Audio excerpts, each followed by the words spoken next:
Hello viewers, അപ്പോൾ എല്ലാവർക്കും ഓണം അതുപോലെ തന്നെ നബിദിന ആശംസകൾ നേരുന്നു.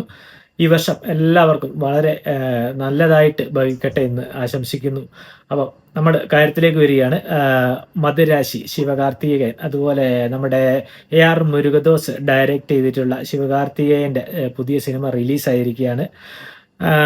ഇന്നാണ് സിനിമ റിലീസായിട്ടുള്ളത്. സിനിമയെക്കുറിച്ച് പറയുമ്പോൾ ആദ്യം തന്നെ ഞാനൊരു കാര്യം പറയാം. ഒരു വാണിംഗ് പോലെ നിങ്ങൾ എടുത്താൽ മതി. ഈ സിനിമ കാണാൻ പോകുന്നതിന് മുന്നേ നിങ്ങളുടെ തലച്ചോറ് തിയേറ്ററിന് പുറത്ത് വെച്ചിട്ട് പോവുക. ഒന്നെങ്കിൽ സെക്യൂരിറ്റി ഏൽപ്പിക്കാം, അല്ലെങ്കിൽ നിങ്ങൾ വണ്ടിക്കാണ് വരുന്നതെങ്കിൽ, കാറിനൊക്കെയാണ് വരുന്നതെങ്കിൽ കാറിൽ ഡിക്കിയിൽ തലച്ചോറ് എടുത്ത് മാറ്റി വെച്ചിട്ട് തിയേറ്ററിനുള്ളിലോട്ട് കയറുക. ബൈക്കിന് വരുന്നവർ ഡിക്കിയൊക്കെ ഉണ്ടെങ്കിൽ, സ്കൂട്ടിക്കാണെങ്കിൽ തലച്ചോറ് ഊരി അവിടെ വെക്കുക, എന്നിട്ട് തിയേറ്ററിലേക്ക് കയറുക. കാരണം ലോജിക്കലി നോക്കിക്കഴിഞ്ഞാൽ ഈ സിനിമ ഒരു അട്ടർ വേസ്റ്റാണ്. കാരണം ഇങ്ങനെയൊക്കെ സംഭവിക്കുമോ, ഇങ്ങനെയൊക്കെ എങ്ങനെയാണ് സംഭവിക്കുക എന്നൊക്കെ നമ്മൾ അതിനകത്തിരുന്ന് തിയേറ്ററിലിരുന്ന് ആലോചിക്കും. അതുകൊണ്ട് തലച്ചോറ് പുറത്ത് വെച്ചിട്ട് സെക്യൂരിറ്റി കൊടുത്തിട്ട് നിങ്ങൾ ടിക്കറ്റുമായിട്ട് സിനിമ ഹാളിലേക്ക് കയറുക. അതിനുശേഷം മാത്രം നിങ്ങൾ സിനിമ വാച്ച് ചെയ്യാനായിട്ട് തുടങ്ങുക.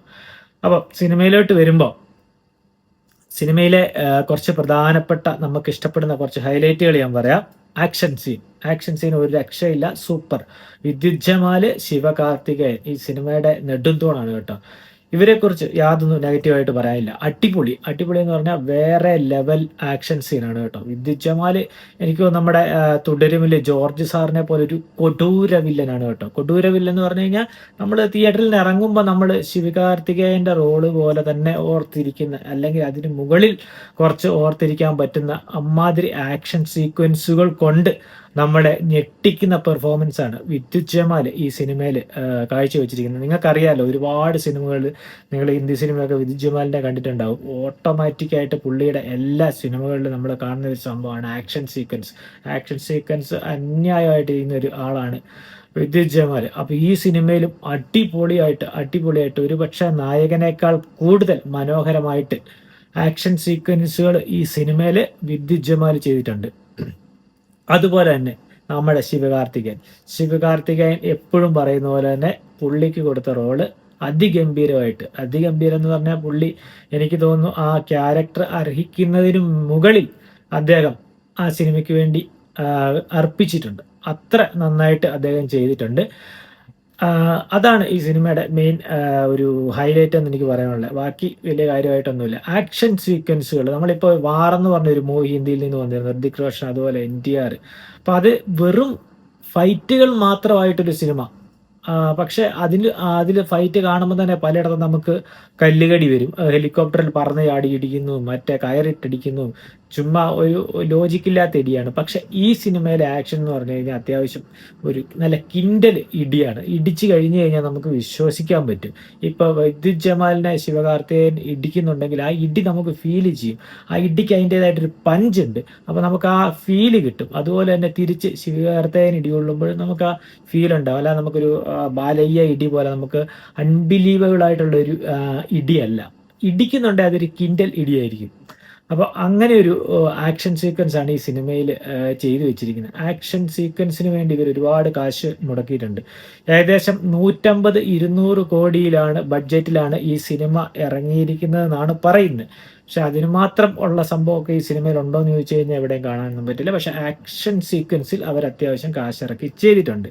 അതിനുള്ള സംഭവം ആക്ഷൻ സീക്വൻസിൽ നമുക്ക് ചിലപ്പോൾ കാണുമ്പോൾ നമുക്ക് ആ വിശ്വാസം വരും. അതുപോലെ തന്നെ മറ്റൊരു പ്രധാന ക്യാരക്ടർ ചെയ്തിരിക്കുന്ന നമ്മുടെ ബിജു മേനോനാണ്. ബിജു മേനോൻ അത്യാവശ്യം നന്നായിട്ട് ചെയ്തിട്ടുണ്ട്. പക്ഷേ ബിജു മേനോന് കൊടുത്തിരിക്കുന്ന ക്യാരക്ടർ ശരിക്കും പറഞ്ഞ ഒരു കോമാളി ക്യാരക്ടറാണ്. ഒരു ദുർബലനായ NIA. അതായത് ഈ സിനിമയിലെ കഥ എന്ന് പറഞ്ഞു കഴിഞ്ഞാൽ ഒരു കൂട്ടം സ്മഗ്ലേഴ്സ് ഉണ്ട്. ഈ സ്മഗ്ലേഴ്സിനെ പിടിക്കാനായിട്ട് ഒരു NIA സ്ക്വാഡിനെ രൂപീകരിക്കുന്നു. അതിലേക്കൊരു കോമൺ മാൻ വരുന്നു, അവരെ എടുക്കുന്നു. ശിവകാർത്തികേയനാണ് അതിലേക്ക് ആഡ് ചെയ്യുന്നു. അങ്ങനെയൊക്കെ ചെയ്തിട്ട് NIA എന്ന് പറഞ്ഞു കഴിഞ്ഞാൽ ഭയങ്കര കോമഡിയാണ് കേട്ടോ. ഒന്നൊന്നര കോമഡിയോ, ഒന്നും ചെയ്യാൻ പറ്റാത്തൊരു NIA, മണ്ടനായിട്ടുള്ള NIA അങ്ങനെ വേണം. ഇപ്പം എന്താ പറയണ്ട, ഒരു ചെറിയൊരു കേസ് എടുക്കാൻ പോലും, അല്ലെങ്കിൽ ഒരു ചെറിയ ഒരു രഹസ്യം സൂക്ഷിക്കാൻ പോലും, അല്ലെങ്കിൽ ഒരു സാഹചര്യം പ്രോപ്പറായിട്ട് ഹാൻഡിൽ ചെയ്യാൻ പോലും പറ്റാത്ത ഒരു NIA, അങ്ങനെ ഒരു മണ്ടൻ NIAയും അതുപോലെ കുറേ മണ്ടത്തരങ്ങൾ കാണിക്കുന്ന സ്മഗ്ലിംഗ് ഗ്രൂപ്പുമാണ് ഈ സിനിമയിലുള്ളത്. അതുകൊണ്ടാണ് ആദ്യം ഞാൻ പറഞ്ഞ ഇതിൻ്റെ ലോജിക്ക് നിങ്ങൾ നോക്കല്. തലച്ചോറ് ഊരി വാഷ് ചെയ്ത് നിങ്ങൾ സെക്യൂരിറ്റിയുടെയൊക്കെ എടുത്തിട്ട് നിങ്ങൾ തിയേറ്ററിനുള്ളിലേക്ക് കയറുക. അപ്പം നിങ്ങൾക്ക് ഈ പടം ചിലപ്പോൾ ഇഷ്ടപ്പെട്ടേക്കാം. ആക്ഷൻ സീക്വൻസുകൾ ഓക്കെ, അതൊഴിച്ച് ബാക്കിയൊന്നുമില്ല. രുക്മിണി എന്ന് പറഞ്ഞിട്ടുള്ളൊരു ആർട്ടിസ്റ്റാണ് ഇതിൽ നായിക വേഷം ചെയ്തിരിക്കുന്നത്. അവർക്ക് കൊടുത്ത വേഷം അത്യാവശ്യം മോശമില്ലാണ്ട് ചെയ്തിട്ടുണ്ട്. എങ്കിലും അവർക്ക് വലിയ കാര്യമായിട്ട് ചെയ്യാനായിട്ടൊന്നുമില്ല. ശിവകാർത്തികേയൻ എടുത്തു പറയേണ്ടതാണ് കേട്ടോ. ശിവകാർത്തികേയൻ അപാര നടനാണ് കേട്ടോ. പുള്ളിക്ക് ചെയ്യാൻ പറ്റുന്നിടത്തോളം മാക്സിമം ചെയ്തിട്ടുണ്ട്. അതിന് മേലെ അദ്ദേഹത്തിനൊന്നും ചെയ്യാൻ പറ്റില്ല. സ്ക്രിപ്റ്റ് വൈസ് വളരെ വീക്കാണ് സിനിമയിൽ. വളരെ വീക്ക് എന്ന് പറഞ്ഞാൽ വളരെ വീക്ക്. പിന്നെ ഇതിൻ്റെ ഒരു പ്ലസ് പോയിന്റ് എന്ന് പറയുന്നത് എഡിറ്റിംഗ്. അന്യായ എഡിറ്റിംഗ് ആണ് കേട്ടോ. ആ സ്റ്റാർട്ടിംഗ് ഒക്കെ പടം സ്റ്റാർട്ടിങ് ഒരു 5-10 മിനിറ്റ് കാണുമ്പോൾ നമ്മൾ വിചാരിക്കും ഈ പടം വേറെ ലെവലായിരിക്കും. അത് കഴിഞ്ഞിട്ട് കയ്യിൽ നിന്ന് പോയി സംഭവം. ഈ 5-6 മിനിറ്റ് ഒക്കെ ചെയ്ത് വെച്ചിരിക്കുന്ന എഡിറ്റിംഗ് എന്നൊക്കെ പറഞ്ഞു കഴിഞ്ഞാൽ, ആക്ഷൻ സീക്വൻസ് ഒക്കെ എന്ന് പറഞ്ഞു കഴിഞ്ഞാൽ അടിപൊളി എഡിറ്റിംഗ് ആണ് കേട്ടോ. അതുപോലെ സിനിമാട്ടോഗ്രാഫി ഒന്നും ഒരു രക്ഷയില്ല. അന്യായ സിനിമാട്ടോഗ്രാഫിയാണ്, അതുപോലെ എഡിറ്റിംഗ് ആണ്. ടെക്നിക്കലി വെൽ മെയിൻറ്റെയിൻ പെർഫെക്റ്റ് ആയിട്ടുള്ളൊരു മൂവിയാണ് കേട്ടോ. പക്ഷേ സ്ക്രിപ്റ്റ് വൈസ് നോക്കുമ്പോൾ വൻ പരാജയമാണ് മൂവി. അതുപോലെ നമ്മുടെ സിക്കിന്ദർ എന്ന് പറഞ്ഞൊരു സൽമാൻ ഖാൻ്റെ പടം എടുത്തിരുന്നു ഇതിനു മുന്നേ, AR മുരുകദോസ്. അപ്പോൾ അത് അത്യാവശ്യം അവിടെ ഹിന്ദി പോയിട്ട് വലിയൊരു ബോംബ് ഇട്ടിട്ടാണ് പുള്ളി വന്നത്. അതിന് മുമ്പ് എടുത്ത പടങ്ങളൊക്കെ AR മുരുകദോസിൻ്റെ എന്താ പറയുന്നത്, വളരെ സീനിയർ ആയിട്ടുള്ള പടങ്ങളാണ്. AR മുരുകദോസിൻ്റെ പടങ്ങളൊക്കെ നമ്മൾ കോരിത്തെരിച്ചിരുന്നിട്ടുണ്ട്. പക്ഷേ ഇവരിങ്ങ് ഇപ്പം തമിഴിലേക്ക് വരുമ്പോൾ പടങ്ങളെടുത്ത എല്ലാം വൻ പരാജയങ്ങളാണ്. പക്ഷേ ഈ ശിവകാർത്തികേയനെ വെച്ച് ഈ സിനിമ ചെയ്തപ്പോൾ നമുക്കൊരു പ്രതീക്ഷ ഉണ്ടായിരുന്നു. പക്ഷെ വലിയ പ്രതീക്ഷിക്കാനൊന്നുമില്ല. അദ്ദേഹത്തിൻ്റെ സൈഡിൽ നിന്ന് അദ്ദേഹം ആക്ഷൻ സീക്വൻസുകളൊക്കെ ഷൂട്ട് ചെയ്ത് ഡയറക്റ്റ് ചെയ്ത് ആക്ഷൻ ചെയ്തിരുന്ന ആ ആളുടെ ഒരു കഴിവുണ്ടായിരിക്കാം കേട്ടോ. ബാക്കി ഒഴിച്ച് വലിയ കാര്യമായിട്ട് എനിക്കൊന്നും തോന്നിയില്ല. ഇമോഷണലി ഈ മൂവി കണക്റ്റഡ് ആകുന്നില്ല ഓഡിയൻസുമായിട്ട്. അതാണ് വ്യൂവേഴ്സുമായിട്ട് ഇമോഷണലി ഏതൊരു മൂവിയുടെയും സക്സസ് എന്ന് പറയുന്നത് ഇമോഷണലി ആ മൂവി നമുക്ക് ഹുക്കാണ്. എങ്കിലേ നമുക്കത് സിനിമയിലേക്ക് ഇറങ്ങിച്ചെല്ലാനും നമ്മൾ ആ കഥാപാത്രങ്ങളുമായിട്ട് അത്ര വലിയൊരു റിലേഷൻ ഉണ്ടാക്കാൻ ആ സിനിമയുടെ കൂടെ നമുക്ക് ഒരു ഫ്ലോയിൽ പോകാൻ പറ്റുകയുള്ളൂ. അപ്പം ഈ പറയുന്ന പോലെ ഇമോഷണൽ കണക്ഷൻ ഒന്നുമില്ല ഈ സിനിമയിൽ. ആകെ നമുക്കൊരു ഗൂസ് ബംസ് കിട്ടുന്നതെന്ന് പറഞ്ഞാൽ ഈ ആക്ഷൻ സീക്വൻസുകളിലാണ്. അതിന് മേലെ കാര്യമായിട്ടൊന്നും ഈ സിനിമയിലില്ല. പിന്നെ ഒരുപാട് പാട്ടുകളുണ്ട്. ശിവകാർത്തികേയനും അതുപോലെ ഈ രുക്മിണിയുമായിട്ടുള്ള സീക്വൻസ്, പ്രേമ സീൻ കാണിക്കാൻ വേണ്ടി കുറേ പാട്ടുകൾ തള്ളിക്കയറ്റിട്ടുണ്ട്. എന്തിനാ ഇങ്ങനെ പാട്ടുകൾ ഇടുന്നതെന്ന് പറഞ്ഞിട്ട് ഭയങ്കര ബുദ്ധിമുട്ടാണ്. നമുക്കൊരു ക്രിഞ്ച് പരിപാടിയാണ് കേട്ടോ. നമുക്ക് ഭയങ്കര കല്ലുകടിയായിട്ട് തോന്നുന്നു സിനിമയിൽ ഈ പാട്ട് സീക്വൻസുകൾ ഇങ്ങനെ ഒരുപാട് കുത്തിക്കയറ്റിയിട്ട്. പിന്നെ സ്ക്രിപ്റ്റ് ഈ പറഞ്ഞ പോലെ വളരെ വീക്കായിട്ടുള്ള ഒരു സംഭവമാണ്. ഇതിനകത്ത് മെയിനായിട്ട് ഹൈലൈറ്റ് ചെയ്ത് പറഞ്ഞു കഴിഞ്ഞാൽ, അടിപൊളി എന്ന് പറഞ്ഞു കഴിഞ്ഞാൽ ആക്ഷൻ സീക്വൻസ് അടിപൊളിയാണ്. ശിവകാർത്തികേയൻ, വിദ്യുത് ജമാലിൻ്റെ അടിപൊളി സ്റ്റണ്ട് രംഗങ്ങൾ നമുക്ക് കാണാം. അതുപോലെ എഡിറ്റിംഗ് സൈഡ് നോക്കുവാണെങ്കിൽ വെൽ മേക്കിംഗ് ആണ് എഡിറ്റിംഗ് ചെയ്തിരിക്കുന്നത്. അതുപോലെ ക്യാമറ സൈഡ് അത്യാവശ്യം വളരെ നന്നായിട്ട് ചെയ്തിട്ടുണ്ട്. പിന്നെ ബാക്കി ഡയറക്ഷൻ സൈഡൊക്കെ ഇതിൻ്റെ കഥ എഴുതിയിരിക്കുന്നതും സ്ക്രിപ്റ്റ് ബാക്കി തിരക്കഥ എല്ലാം എഴുതിയിരിക്കുന്നത് നമ്മുടെ AR മുരുകദോസ് തന്നെയാണ് കേട്ടോ.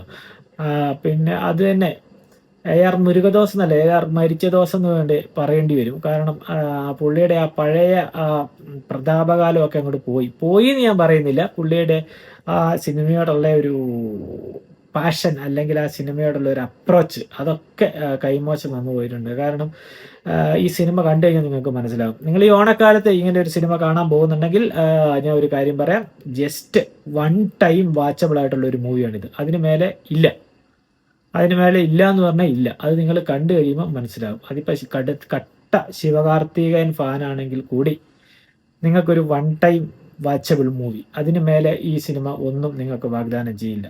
ഞാനും പറയുന്നില്ല അതിന് മേലെ ഒന്നും ഉണ്ടെന്നുള്ളത്.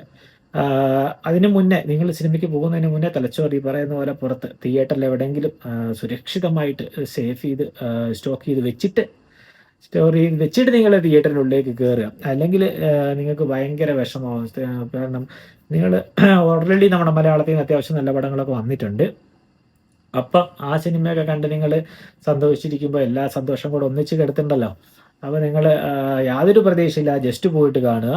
പോയി കണ്ടിട്ട് നിങ്ങൾ അധികം സിനിമയെപ്പറ്റി ചിന്തിക്കുകയോ അല്ലെങ്കിൽ ലോജിക്കലി കൂടുതൽ പിന്നെ എന്താ പറയണ്ടേ ആഴങ്ങളിലേക്ക് പോകാതിരിക്കുകയൊക്കെ ചെയ്യുക.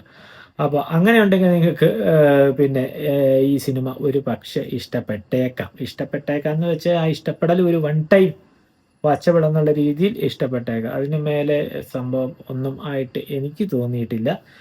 അതുപോലെ തന്നെ ഒരുപാട് പേരുടെ അഭിപ്രായങ്ങളൊക്കെ കണ്ടു. ആർക്കും അങ്ങനെ കാര്യമായിട്ട് തോന്നിയിട്ടില്ല. അപ്പോൾ നിങ്ങൾ വലിയ പ്രതീക്ഷയൊന്നും വെച്ചിട്ട് പോകരുത്. അറിയാമല്ലോ, മുരുകദോസിൻ്റെ ഒരു തിരിച്ചുവരവെന്നൊന്നും പറയാനേ പറ്റാത്തൊരു പടമാണ്. പഴയ മുരുകദോസിൻ്റെ യാതൊരു ഷാഡോ പോലും ഈ സിനിമയിൽ വന്നിട്ടില്ല. പിന്നെ നിങ്ങൾ കുറച്ച് ആക്ഷൻ സീക്വൻസുകളൊക്കെ കണ്ട് വിദ്യുത് ജമാലിൻ്റെയും ഈ ശിവകാർത്തികേയൻ്റെ ആക്ഷൻ സീക്വൻസ് ഒക്കെ ഒന്ന് പുളകിതരാകാം. അതിന് മേലെ യാതൊരു ലോജിക്കും ഇല്ലാത്ത, യാതൊരു സംഭവ വികാസങ്ങളും ഇല്ലാത്ത വിജുവനനെ കണ്ട് ഒരു എന്താ പറയണ്ടേ, വിജുവനനെ കണ്ടൊരു കോമഡി പീസ് ആക്കി കളഞ്ഞു കേട്ടോ. ഒരു വീക്കായിട്ടുള്ള ഒരു NIA എന്നൊക്കെ പറയുമ്പോൾ നമുക്കൊരു പവറില്ലേ, ആ പവർ ഒരു സാധാ കോൺസ്റ്റബിളിന് പോലും ചെയ്യാൻ പറ്റുന്ന ഒരു പവറുണ്ട്. അതുപോലും ചെയ്യാൻ പറ്റാത്ത ഒരു ഭൂലോക തോൽവിയായിട്ടുള്ളൊരു NIA, അതിന് പറ്റുന്ന ഒരു സ്മഗ്ലിംഗ് ഗ്യാങ്. അപ്പോൾ അവരെ പിടിക്കാൻ വേണ്ടി പോകുന്നു, അല്ലെ അവർ നടത്തുന്ന കലാപരിപാടികൾ, തമിഴ്നാട്ടിലേക്ക് കുറച്ച് കലാപരിപാടികൾ നടത്താൻ വരുന്നു, അതിനെ തടയാൻ നോക്കുന്നു. അത് അങ്ങനെ അങ്ങനെ എന്തൊക്കെയോ ചെയ്തു വെച്ചിട്ടുണ്ട്. വെറുതെ ഒരു സിനിമ എടുക്കണം എന്ന രീതിയിൽ സിനിമ എടുത്തിട്ടുണ്ട്. പിന്നെ ഈ പറഞ്ഞ പോലെ ഈ സിനിമയിൽ കുറച്ചെങ്കിലും പിടിച്ചു നിർത്തുന്ന നമ്മുടെ ശിവകാർത്തികേയൻ, വിദ്യുത് ജമാലിൻ്റെ ഒരു ആക്ഷൻ പാക്കേജുകളൊക്കെയാണ്. അപ്പോൾ കൂടുതലൊന്നും പ്രതീക്ഷിക്കാതെ നിങ്ങൾ പോയി കഴിഞ്ഞാൽ, പിന്നെ എടുത്തു പറയേണ്ട ഒരു കാര്യം, സിനിമയുടെ ബാക്ക്ഗ്രൗണ്ട് സ്കോർ അത്യാവശ്യം മോശമില്ലാതെ ചെയ്തിട്ടുണ്ട്. എങ്കിലും ബാക്ക്ഗ്രൗണ്ട് സ്കോർ ചെയ്തിരിക്കുന്നത് നമ്മുടെ ഇയാളാണ്. ആരാണ്? നമ്മുടെ മറന്നുപോയല്ലോ, അയ്യോ പുള്ളിയുടെ പേരൊക്കെ മറന്നു കഴിഞ്ഞാൽ ക്ഷമിക്കാൻ പറ്റില്ല. നമ്മുടെ ഇയാൾ എന്താണ്, പേരും മറന്നുപോയി, അനിരുദ്ധ്. കാരണം നമ്മൾ ആ പേരൊന്നും മറക്കാൻ പാടില്ല, കാരണം പുള്ളിയൊക്കെ അത്ര റേഞ്ചിൽ നിൽക്കുന്ന ആളാണ്. അനിരുദ്ധാണ് ചെയ്തു വെച്ചിരിക്കുന്നത്. പക്ഷെ ഈ സിനിമയിൽ നമ്മുടെ ലാസ്റ്റ് കണ്ട കൂലിയിലെ പോലെ അതേ റേഞ്ചുള്ള ഒരു ബാക്ക്ഗ്രൗണ്ട് സ്കോറൊക്കെയാണ് കേട്ടോ. ഹൈ ലെവലിലോട്ടൊന്നും വന്നിട്ടില്ല ബാക്ക്ഗ്രൗണ്ട് സ്കോർ, ചില സ്ഥലങ്ങളിൽ വന്നിട്ടുണ്ട്. എങ്കിലും നിങ്ങൾ കൂലിയെ വിലയിരുത്തി ഈ സിനിമ നോക്കുകയാണെങ്കിൽ അത്യാവശ്യം വലിയ തെറ്റില്ല. കൂലി കമ്പയർ ചെയ്ത് നോക്കുകയാണെങ്കിൽ പിന്നെ അത്യാവശ്യം വളരെ മോശമില്ലാത്ത ബാക്ക്ഗ്രൗണ്ട് സ്കോറൊക്കെ ചെയ്തു വെച്ചിട്ടുണ്ട്. അത്യാവശ്യം വൺ ടൈം വാച്ചബിൾ ആയിട്ടുള്ള ഒരു മൂവിയാണ്. നിങ്ങൾക്ക് അത് താല്പര്യം ഉണ്ടെങ്കിൽ നിങ്ങൾക്ക് പോകാം, കാണാം. തിരിച്ച് തിയേറ്ററിൽ നിന്ന് പോരുമ്പം നിങ്ങളുടെ തലച്ചോറ് തിരിച്ചെടുത്ത് ഫിറ്റ് ചെയ്യാനായിട്ട് മറന്നുപോകല് അല്ലെങ്കിൽ പ്രശ്നമാണ്. അപ്പോൾ എല്ലാവർക്കും ഒരിക്കൽ കൂടി ഓണം അതുപോലെ നബിദിന ആശംസകൾ.